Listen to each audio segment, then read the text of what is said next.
guys, and welcome back to a new episode of MOTORSPIRIT EP3. This is the first video I've made since my Donington race. Donington went alright. Quali was horrendous because it was raining and I was on pretty much dry tyres. So I started towards near the back. I think there was 34 cars on the grid. I started 27th, so obviously horrendous.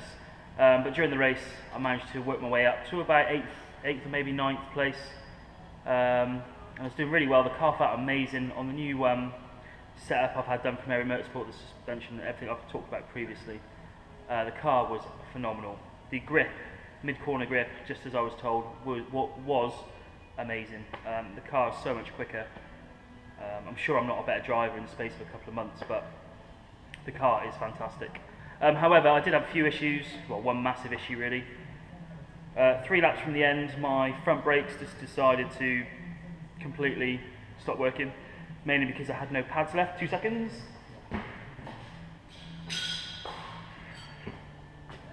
No pads left on these discs, on these pads, sorry. No brake stuff on the brake, whatever. So I had metal on my discs for the last 2 or 3 laps, which obviously was horrendous. Every time I pressed the brake, just hear metal grinding on metal, and it was horrendous, really bad. And it also meant I had no brakes really, so couldn't go as fast as I was, and as a result lost a number of spaces, and I think I finished the race 14th at the top of my head. But my lap times are pretty decent. I'm becoming more consistent, which is the aim of the game really. I was only 3 seconds off the lead car in my same group, so I was pretty happy, you know. I am a shite driver, so having as much good car as I can is decent. Right, so what I'm doing today, loads of babbling. Sort the brake pads, brake discs over because the discs are fucked as well. I need to do an oil change, a gearbox change, bleed the coolant, bleed all the brakes through. Basically all the service shit I should have done before the season, I've left it for after the first race because I'm really cool like that. And faff around some of the electrics so I can get a direct power feed to my GoPro so it doesn't die during the race, so I can have 2 feeds front and back. I'm just being a mong with that, just can't ever seem to get it working. And I think that's it, so I'm going to try and not babble too much and just get on with the work, and I'll catch you in a bit.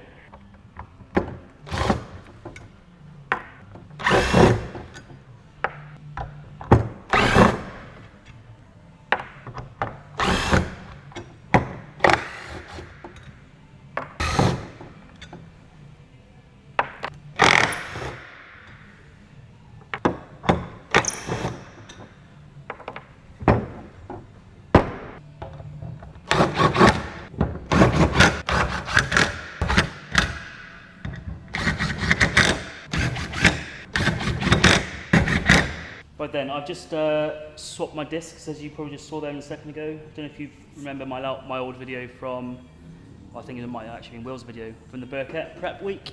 I'll link it in. The discs I was raving about before, these ones were obviously fantastic, but because of the pads chewing into the discs, they are ridged to death. So I'm going to see if a machine shop can flatten these out. Not holding out any hope though. But the main perk of these was the directional vanes, airflow vanes. I couldn't get any of these quick, so I just had to buy the pretty standardish ones, which are just straight vaned. They're not handed, so they can go on left or right side. And they don't obviously have the grooves on the side, but they're a relatively inexpensive temporary fix. I think I got them for 160-ish quid for the pair, as opposed to 270 or whatever the expensive ones were. So this racing malarkey is not cheap. So I've just done my gearbox oil. That literally took me 10, maybe even 15 minutes. It was super duper quick. I've got this awesome plunging thing that makes the job super easy. Anyway, as usual, I filled the gearbox with MTF, normal Honda MTF. It's always done me all right, so carried on using it. And I usually use Torco friction F modifier. However, I was at Merlin's Motorsport a couple of weeks ago and they didn't sell Torco, so what they did suggest I try or use is Redline LSD friction modifier. There it is. I'm very familiar with the Redline brand. I know it's used a lot in cars plated diffs, and just it's a very good lubricant altogether. There's loads of information about it. It's mainly used in America, but it's a very good product, so I'm not expecting any issues using that instead of the Torco. And it wasn't too badly priced. It's about the same price as Torco as well, so I was quite happy with that. So all I've got to do now, I've still got the oil change to do. So oil change, fit the brakes back on, bleed all the brakes and bed the brakes in. I might do that tomorrow so I can razz around outside here, bedding the brakes in nicely and properly, more importantly. I've got a few little electrical jobs to do. Bleed the coolant I'll do as well. Don't know why I'm not looking at you. So I'll bleed the coolant. And have a bit of a clean up because I've made a right mess. Everywhere. I've made a mess absolutely everywhere. So, catch you in a bit. Right then. The lower hub, the roll center adjusters, which I bought from Tegawa, they're all fitted, and on the other one. So the whole point of these is to basically negate the extra bump steer that you get from when you lower an EP3. EP3s are quite susceptible to bump steer, especially only when you lower them. So with these extended roll center adjusters, it just stops that happening, I guess. And it also means I can lower the car a bit more. I don't know if you remember from my other videos, or my previous video where I got the car set up at Area Motorsport. The one little issue I did have with the whole thing was that I didn't have roll center adjusters, so I couldn't lower it enough, blah blah blah. But now with these I can. Yeah, so I'm going to fill it all back up now. Right then, this, don't know why the crazy video angle up there, is a new day. Has been a new day for a good few hours now, about 1 o'clock. All was going well until I decided to somehow shear one of the brake bleed nipples off the front brake caliper, so that's brilliant. With it being Easter Sunday, there's no shops open for me to go and buy any stud extractors or anything cool and useful like that, so that's brilliant. So I'm going to have to wait till tomorrow to try and fix that. If that doesn't work, because Wilwood calipers use crazy imperial sizes on things, I don't have a tap and die set in imperial sizes. So I've got a couple of options. I either buy a new caliper and try and get it shipped here as quick as possible. It's about 140 quid for a new caliper. It's pretty reasonable, but not something I want to do. Or nip up to Will's house, or where Will's car lives, and steal the one off his car because we've got the same calipers. So worst case scenario, I can do that, and I would probably do that on the way up to Silverstone in a couple of weeks' time. Save me going up and back twice. Yeah, pretty shit really. But in the meantime, while I'm waiting for the shops to open tomorrow, I have just been doing a couple of small little jobs. Let me just show you quickly. So I've mounted this awesome little 12-volt cigarette lighter thingy job, which has the USB cable on for where the GoPro lives there. So now I've got 24-volt GoPro, sorry, 12-volt GoPro, constant power, so the battery won't ever run out.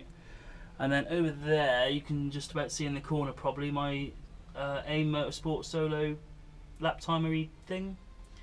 It's just sitting there at the moment. It's not actually mounted properly because I'm just sorting the wiring out for it. So that'll be hardwired as well. So I won't have any issues with that dying on track. So that'd be cool. Just need to find where I put the actual power cable for that because I've misplaced it.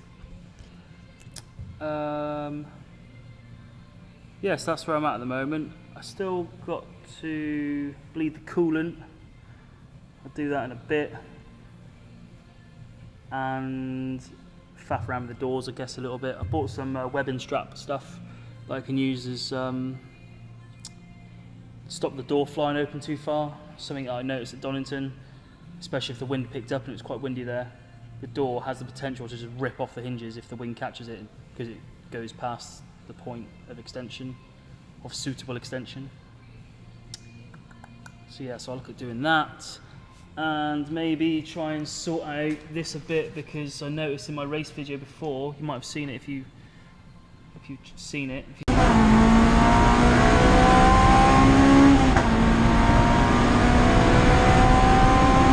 you've seen my race video, you've seen that this has been flapping around quite a bit. That door is, I mean, it's all right. Well, it's all right here now, but the wind is picking up into that, and it is quite noticeably flapping around at high speeds. High speed. So yeah, I fit my roll centre adjusters and tried to lower the car, unsuccessfully so far, but I've not really given it much time or effort really. So I'll do that as well, especially while the wheels are off the car. And I'm gonna go and quickly purchase an Easter egg for my girlfriend who's turning up later, because I've been a pretty shitty boyfriend and not got her one so far. So let's hope that Sainsbury's on a Sunday, Easter Sunday, has some stocks of Easter eggs still. Wish me luck. Down. Up. This is well hard. That's what she said! I can't see you.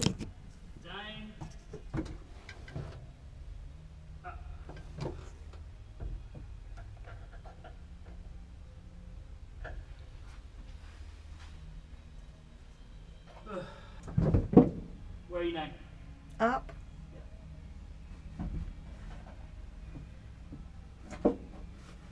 Down. It won't go down. Up, down, up, down, up, down. That's what she said. I'm stuck in the car. Where is the handle to get out? There is no handle. There is.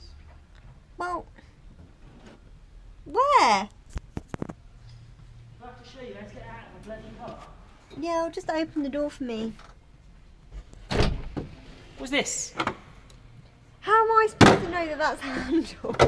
Oh yeah, because I don't know how that is in a handle. How does that work? It looked like a wire. Swallowed.